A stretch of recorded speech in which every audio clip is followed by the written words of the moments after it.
Fala, meu pessoal, tudo bem com vocês? Estamos com mais um conteúdo, mais uma notícia para vocês e hoje estamos aqui com o canal da Revista Oeste. Todos os créditos ao canal deles, o link do canal deles está na descrição, no comentário fixado. Você que apoia nosso canal, deixe seu like, se inscreva no canal e não se esqueçam de ativar o sininho de notificações para vocês serem notificados de todos os nossos vídeos.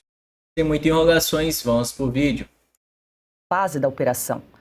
Os antigos advogados deixaram o caso e a defesa então passa a ser feita pelo advogado Celso Vilardi, que tem experiência em delações premiadas. Ana Paula Henkel, boa noite, seja bem-vinda. Zettel, então cunhado de Daniel Vorcaro, troca de advogados, ele que é casado com a Natália Vorcaro, irmã de Daniel Vorcaro, era o braço direito ali do ex-banqueiro e faz agora essa correção, esse ajuste de rota. A gente lembra bem na sequência de Daniel Vorcaro, o ex-banqueiro chegou a assinar um contrato de confidencialidade no dia 19 de março com a PGR e também com a Polícia Federal, abrindo caminho para um acordo de colaboração premiada, e a gente percebe então que o cunhado segue os passos de Daniel Vorcaro. Boa noite. Boa noite, Paula, professor André Marcília, boa noite, Piotto, mestre Augusto, boa noite à nossa audiência.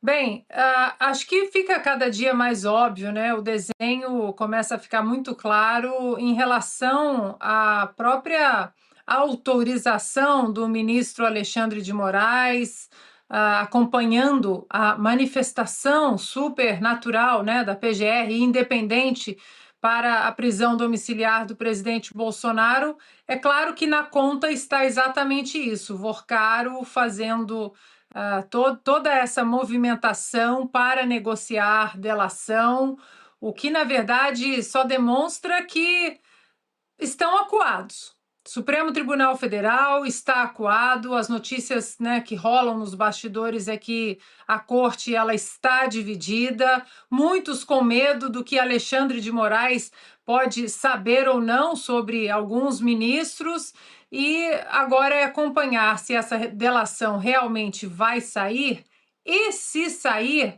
se vai ser uma delação à la Mauro Cid. Não, essa aqui falou demais, não, essa aqui falou de menos, e aí o Brasil vai ficar assistindo, né, uma delação elástica de acordo com os amigos do sistema, né, os amigos do rei, no caso. Quem é o rei? O rei é o Vorcaro, ou o Vorcaro é só o bobo da corte, de outra corte que é comandada por outro rei? Quem é esse nome por trás do Banco Master? Quem é o nome por trás de tanto acesso a telefones funcionais do Supremo Tribunal Federal? Então, é acompanhar o que vai acontecer, mas precisamos entender que, de fato, há um cavalo praticamente selado passando na nossa frente e a gente tem que continuar fazendo pressão para que essa delação aconteça. Não uma delação à la Mauro Cid, mas uma delação que mostre, de fato, as entranhas do poder e da corrupção em Brasília.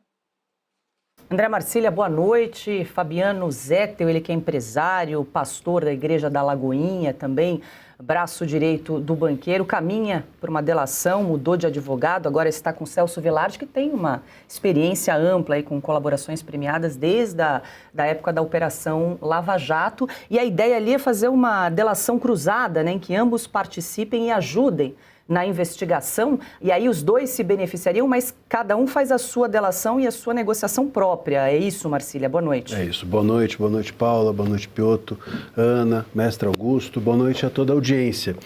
Pois é engraçado, né? Sempre que tem uma delação no ar, mudam-se os advogados. Aliás, eu vi até esses dias uma entrevista do Podval dizendo, perguntaram, você saiu do caso Vorcaro porque você não acreditava em delação? Ele falou, não, é porque eu tenho clientes que provavelmente vão ser delatados. Entregou até os clientes na entrevista.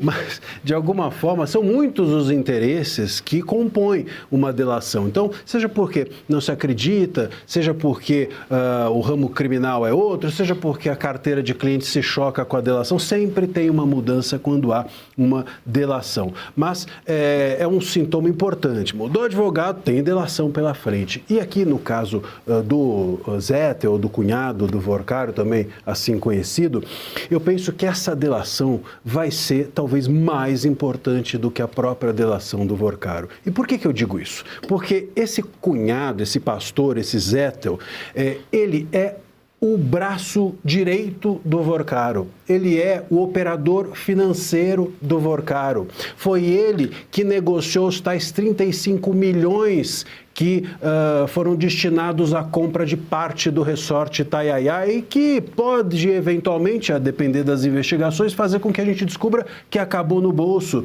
do ministro Toffoli. Foi ele também que fez negociações de propina, suborno, em nome do Vorcaro. Portanto, ele é o elo perdido. Ele é uma espécie de PC Farias, vamos dizer assim, para rememorar aqui o passado, agora do Vorcaro. E se as investigações devem seguirem e devem seguir o rumo do follow the money, como a gente fala, siga o dinheiro, ele é um personagem importante. Porque se o Vorcaro mandava, ele pagava. Então, a partir da delação dele, a gente sabe quem recebeu o que e quanto.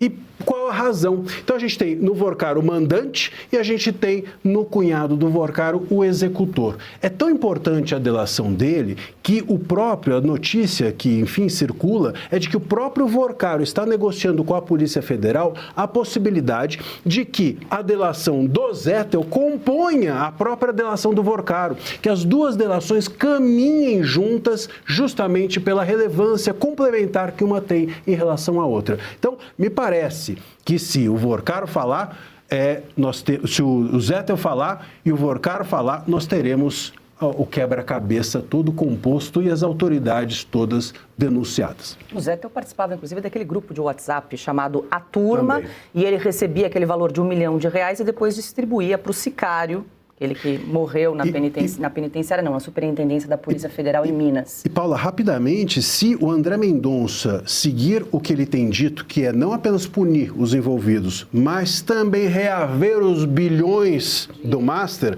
claro que o operador financeiro é essencial para se descobrir, se conseguir recuperar esse dinheiro.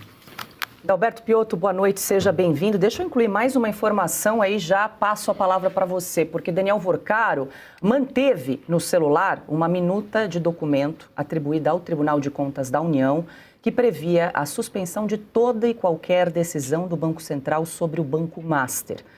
O documento, em formato Word, não tem assinatura e foi classificado como apócrifo.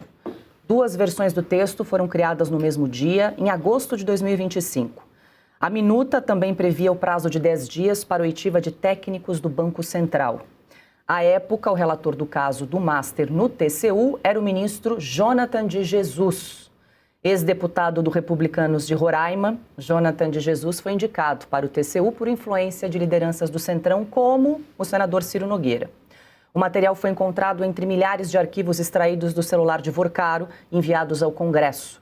A defesa do empresário afirma que não vai comentar documentos de caráter sigiloso, Piotto. A gente lembra que essas informações foram divulgadas pela jornalista Malu Gaspar, do jornal O Globo. Essa minuta apócrifa e sem nome, sem assinatura, encontrada no celular de Daniel Vorcaro. Boa noite. Quem seria o Bessias para levar uma minuta como essa? Olha, se acontecer alguma coisa, você apresenta isso. Seria nesse. Minuta apócrifa. Boa noite, Paula. Boa noite, Marcília. Mestre Augusto, bem-vindo de volta. Ana, querida, todos que nos acompanham. Primeiro que nós estamos falando aqui de um plano extremamente bem montado e bem organizado, dizendo, olha, se acontecer qualquer coisa, você já tem uma saída, e uma saída institucional, envolvendo outro órgão da República. Esse escândalo do Master só piora e só aumenta, porque nós estamos falando agora de um Tribunal de Contas e nós tivemos, vale lembrar, um dos ministros do Tribunal de Contas atuou fortemente para tentar fazer o que se chamava de em relação à intervenção do Banco Central no Banco Master, a desfazer aquilo. A desliquidação. A desliquidação. Ninguém está dizendo que é esse o ministro, mas aquilo era um negócio completamente estranho. Esse ministro tentava a todo momento, lá naquele momento dessa história, nesse instante de todo esse caso, a promover algo que ninguém tinha qualquer previsão. Primeiro que quem decide liquidação ou não é o Banco Central, é a agência reguladora do sistema financeiro. Aí vem uma decisão de um ministro do Tribunal de Contas que internamente já estava sendo desautorizado pelos colegas. Eita, aqui você está indo longe demais. À época, pelo menos, se tinha essa informação. Agora aparece exatamente uma suposta minuta que seria assinada por alguém, mas com um texto dizendo, olha, você vai estar garantido com isso. Voltamos à origem do caso.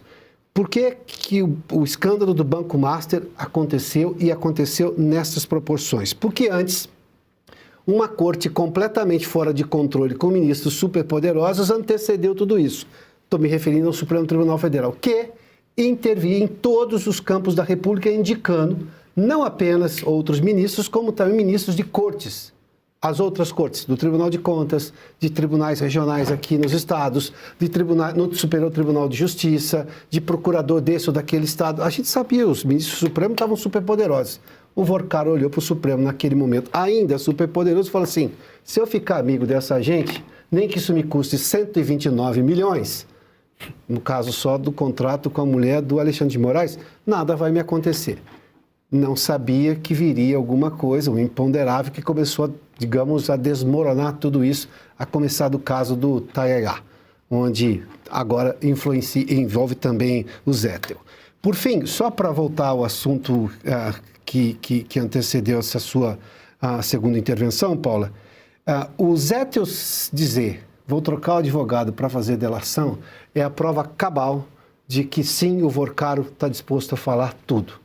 Porque em delação premiada ninguém quer pegar o fim da fila. O cara do fim da fila, o trabalho é muito hercúleo. Ou ele desmente todos os outros que vieram antes dele e traz provas cabais de que ele tem razão e todos os outros não têm. Ou pega a xepa.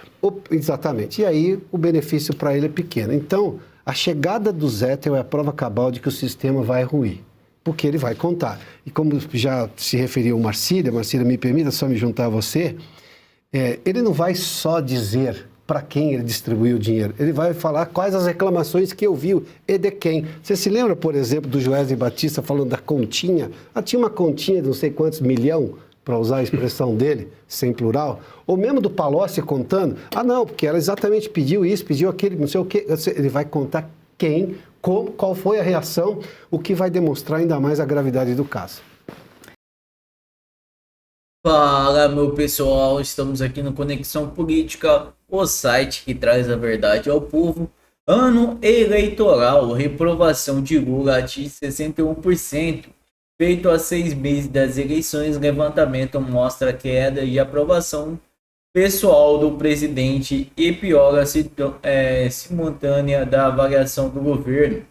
O desaprovação pessoal do presidente Luiz Inácio Lula da Silva do PT chegou a 61% na nova rodada de pesquisa do Poder Data Levantamento. Foi divulgado nessa quarta-feira, dia 25. A sondagem diz que o maior percentual de rejeição já registrado em 2 anos. A aprovação pessoal do presidente contrapartida está em 31%. Os dados foram coletados entre 21 e 23 de março de 2026 por meio de 2.500 entrevistas telefônicas realizadas em 132 municípios nas 27 unidades federais. A margem de erro é de 2 pontos percentuais com intervalo de confiança de 95%. A avaliação do governo também cai ao menor nível desde a posse. A avaliação que os eleitores fazem do presidente e na negativa do que fazem do governo como todo. No caso da administração federal, 51% desaprovam e 37% aprovam.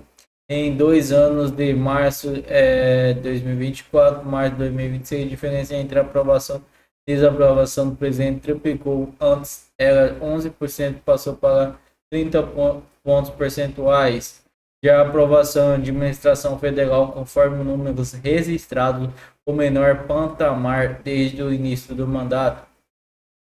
O trabalho do presidente é avaliar como ruim ou péssimo por 51% dos entrevistados, 7 pontos percentuais, né?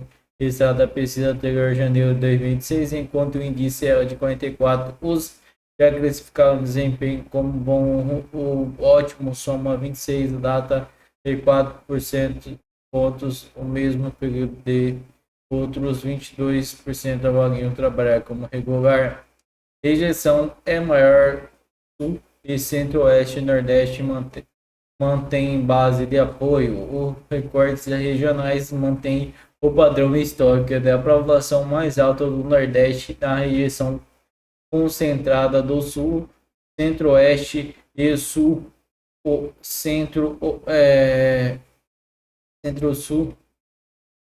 Desaprovação pessoal ao presidente chega a 68%, a ambas as regiões do Nordeste índice de aprovação é de 40% e no Norte é de 39%. Entre eleitores com renda familiar acima de 5 salários mínimos, desaprovação supera os 2/3 do total.